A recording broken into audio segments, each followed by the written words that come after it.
Hello everyone, welcome back to my channel and welcome back to my story, Awakening into the Void.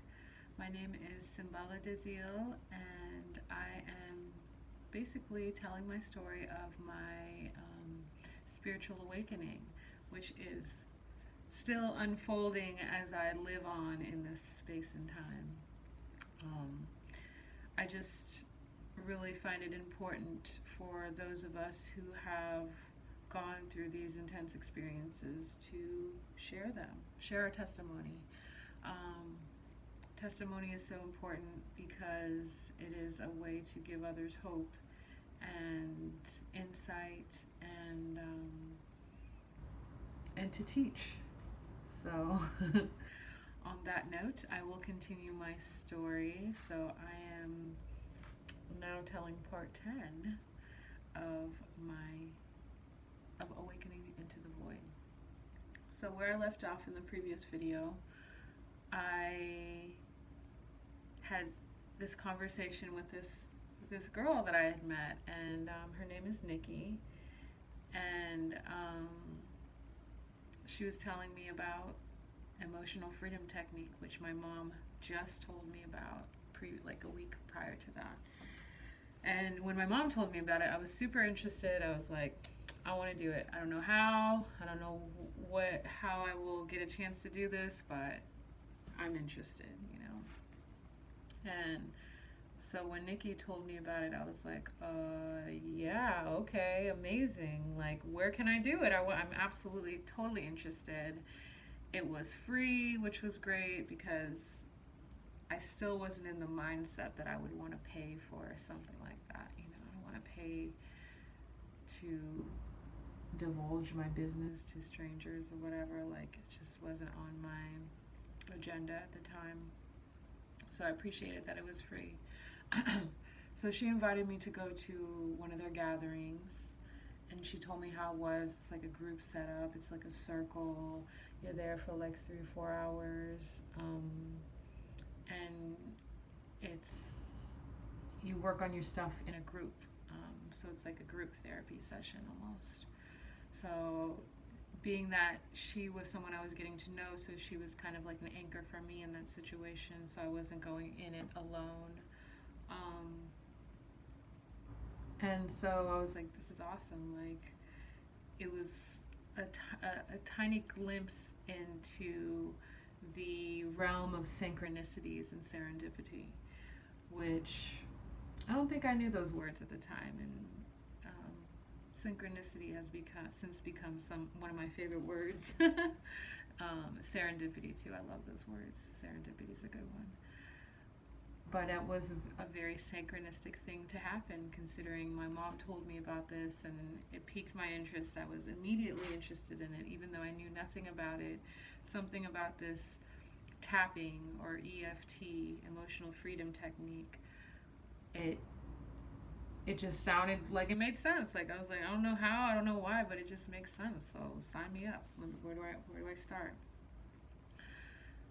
So Nikki's telling me about it, and then she's like, okay, well, we meet up at this house um,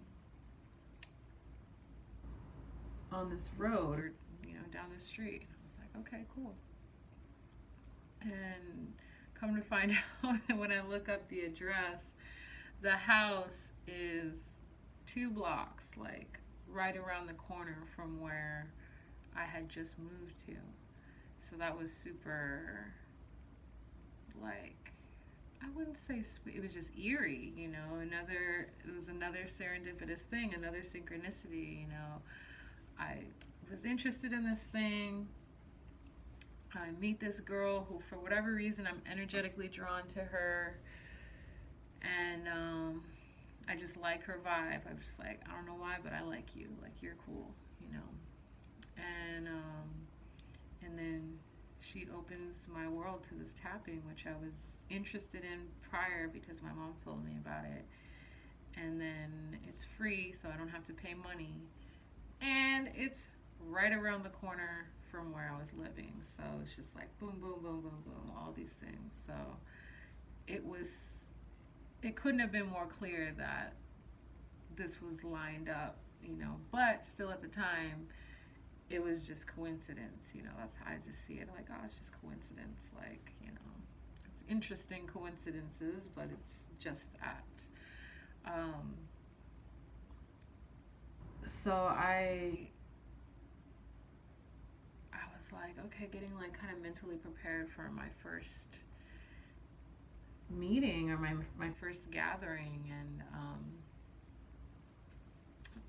it was led by this woman um, who called herself like a priestess or something like that, and she was an interesting lady when I did get a chance to meet her, but how everyone else portrayed her was like, she's a goddess, and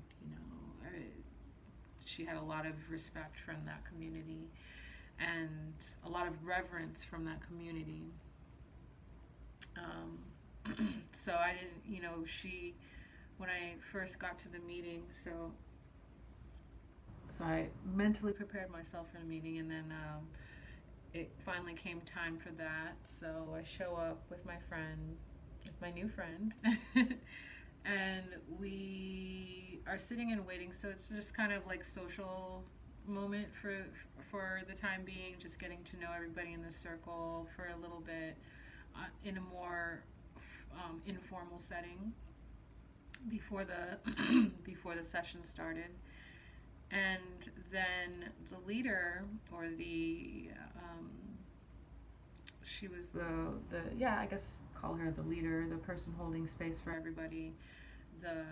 She was a trained practitioner of this particular practice, the EFT, Emotional Freedom Technique, also known as tapping. And so she came down the stairs, and she just had this like, kind of vibe, like very regal and just feeling herself, shall I say, which is fine. That's not a problem to me. And I was actually really excited to meet her. And it was her and her husband, who was from England. And interestingly enough, upon meeting her, the first impression that I had was not good. I felt like I immediately felt like this woman did not like me.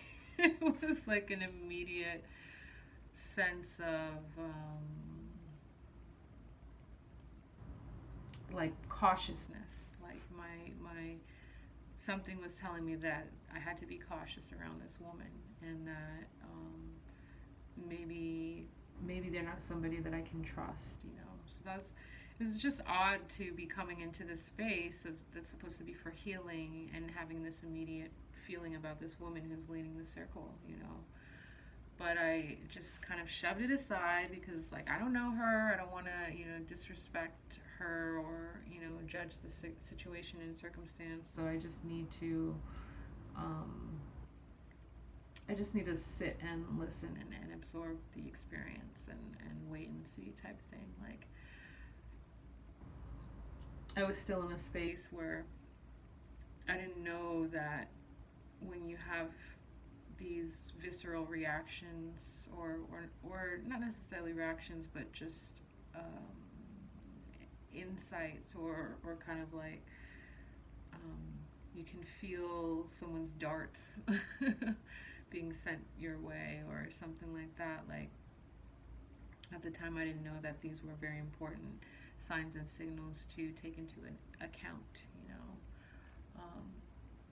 I thought that it's more important to be polite and give people the chance. You don't know everything, so that right there just perpetuates self-doubt. And I know a lot of us go through that, where we just feel like a situation isn't right, but we feel rude for not continuing to go in that direction, or for saying no, or for changing our minds, or whatever. And it was really a crucial lesson for me, and I've had to relive that lesson, and I'm sure I'm just gonna continue seeing this lesson as far as recognizing when there is something telling you that you need to step back, or you need to take a second look at a situation, or you need to completely walk away from the situation altogether, or be precautious, whatever it may be.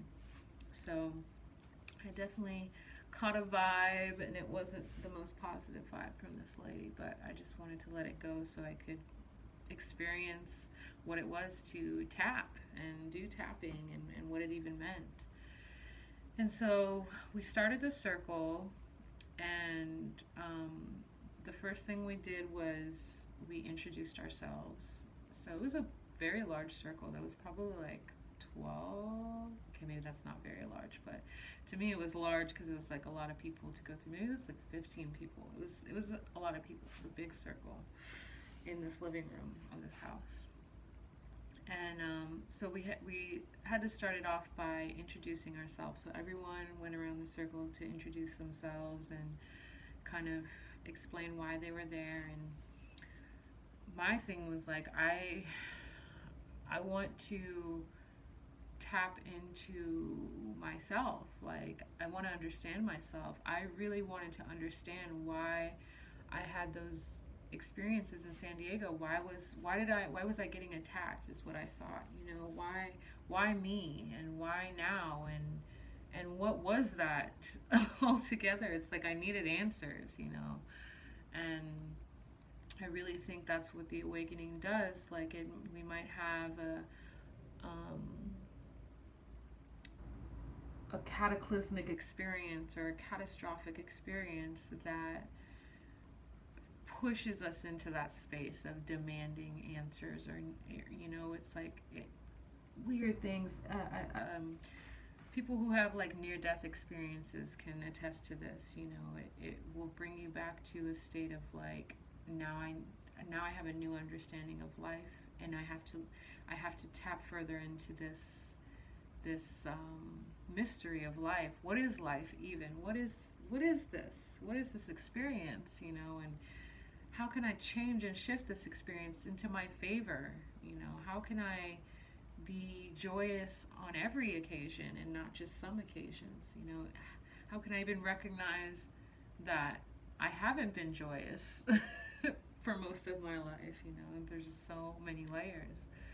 So that was my reason for joining this circle, was to learn more about myself more than anything, and get into healing, whatever that meant, healing and therapy. And therapy is always, it just seems like such an inaccessible thing. Like, it's super expensive. If you don't have insurance, you're gonna have to pay full price for it. And if you don't have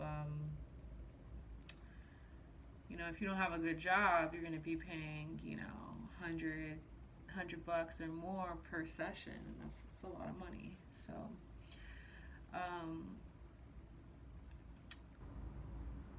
So we got into our names and where we're from and why we're there, yada yada. And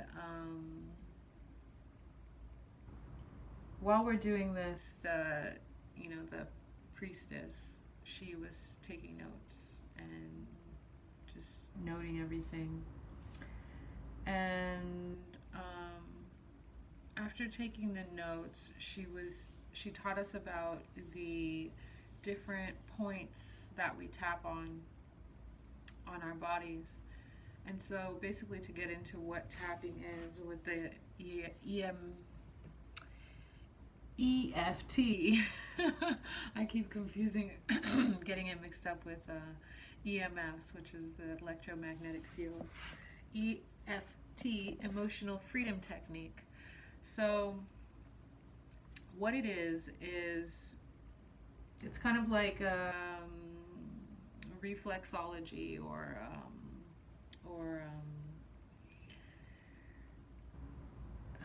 how do I say this?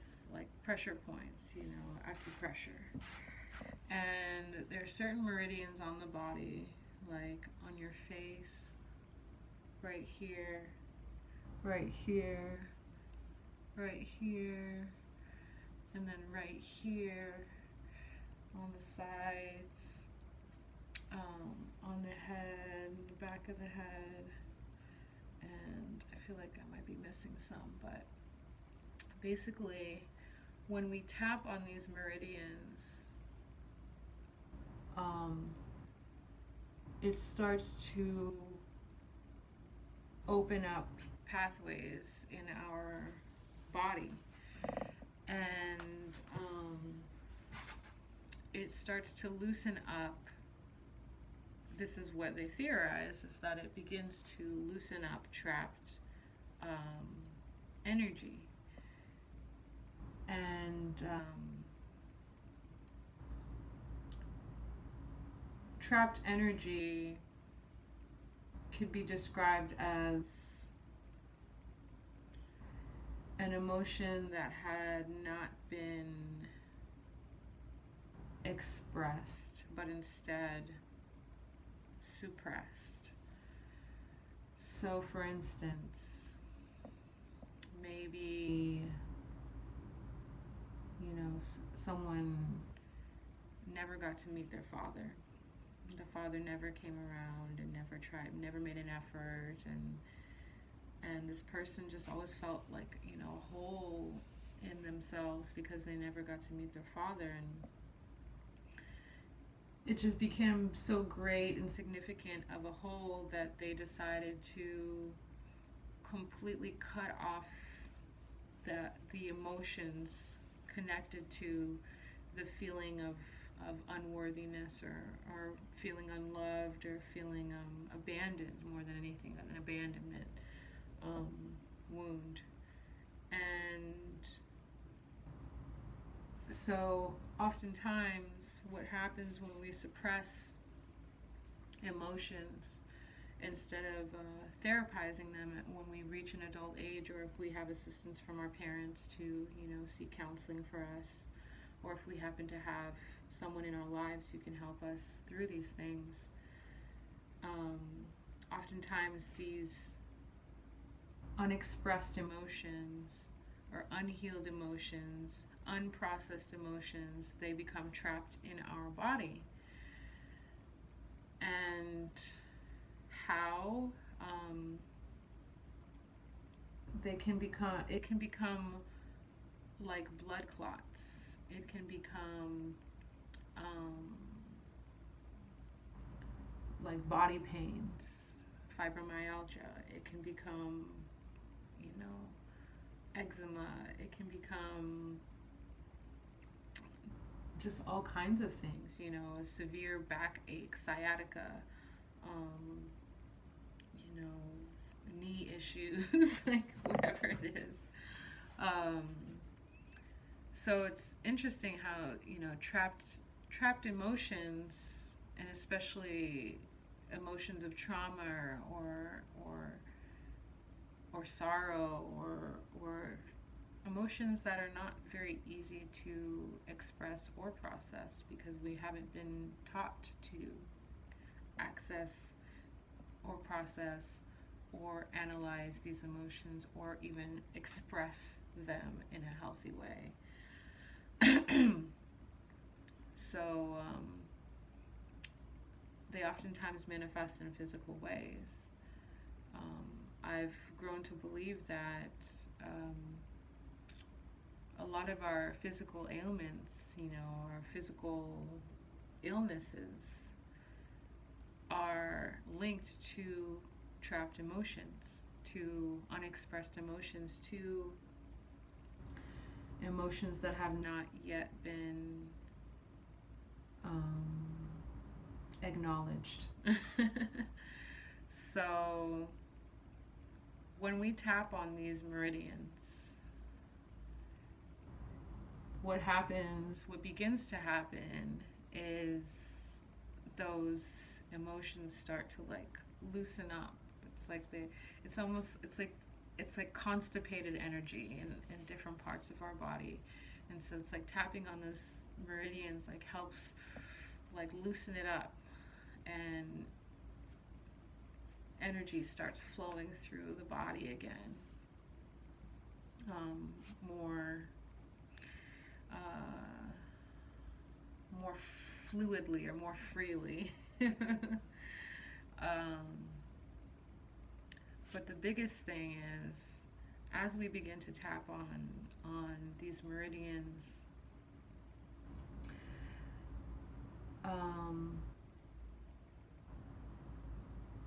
stuff that you didn't even know was there will start to come up. So let me get into how we continue the circle. And I will continue that on the next video. I hope you enjoyed part 10 of Awakening into the Void. I'm having a good time telling my story, and I really hope that it's helping those of you who are watching. And yeah, thank you for joining me on my journey. Have a wonderful day.